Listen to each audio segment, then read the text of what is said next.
All right, guys, so a few videos ago when we were looking at div elements, I told you that it's really bad practice to use a div just because it's a block element, just because it's full width. It's really bad practice to use that for everything just because, it makes it like that.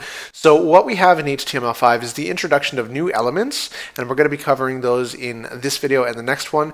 And they are block elements that are used to arrange the content in a better way. So let's say I have a header that basically just says the name of the site. So I'm going to create it as a div right here, and I'm going to write my site.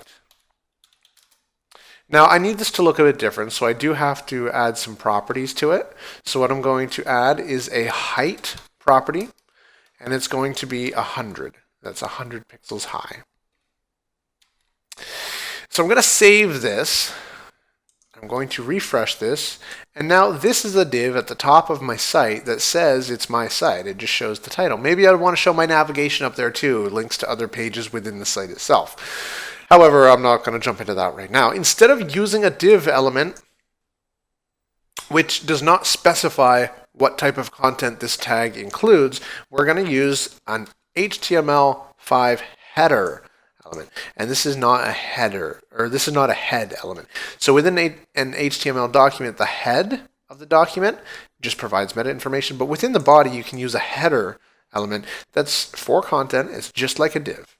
Except when you're reading through the site, that looks a lot better and you know exactly what's in it. And it looks the exact same because, again, it is a block element just like a div.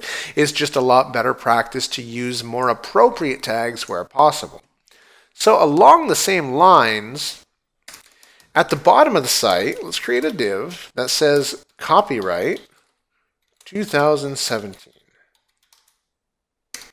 And I'm going to save it and refresh. Now this looks a lot like a footer.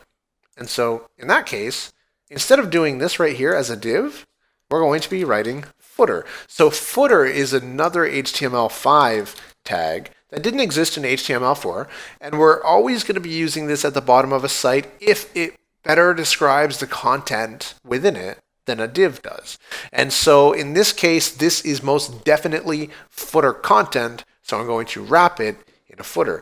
And here's a free one for you guys. You can make a copyright symbol in ASCII by using an and side, and then the word copy, and then a semicolon.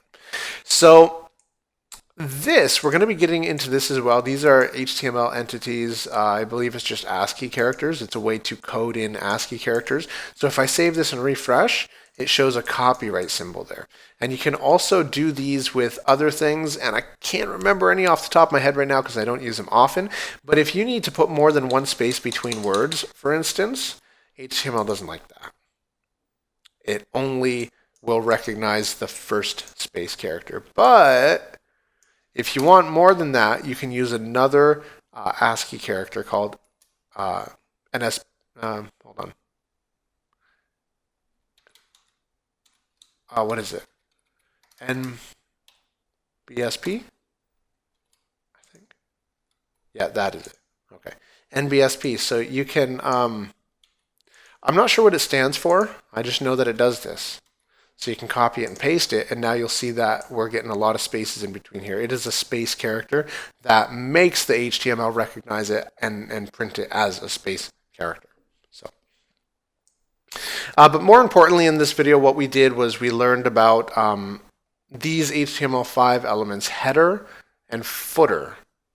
Now, if you guys don't have a web development background, these are going to be new to you, and you're not going to maybe see the problem that these solve.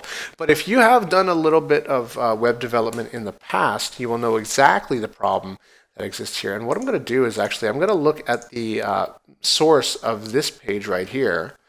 And okay, this is a perfect example. So you see all these divs here? If we go down, we see more and more and more. This is div soup, people. When a website is made up mostly of divs where it doesn't have to be, oh, they have a footer. Okay, cool. So they, but then within the footer element, they have a div with a class of footer. So they just kind of, I mean, they could have applied the styles that's applied to this class directly to the footer tag, but they didn't. And up here, they have a top bar. This should be a header element. As you can see it highlighted there, that is most definitely the header of the website. And so this is what div soup is. And with HTML introducing all these other elements that we can use in place of div elements, it makes the document neater and easier to read through. So that's why we're learning these.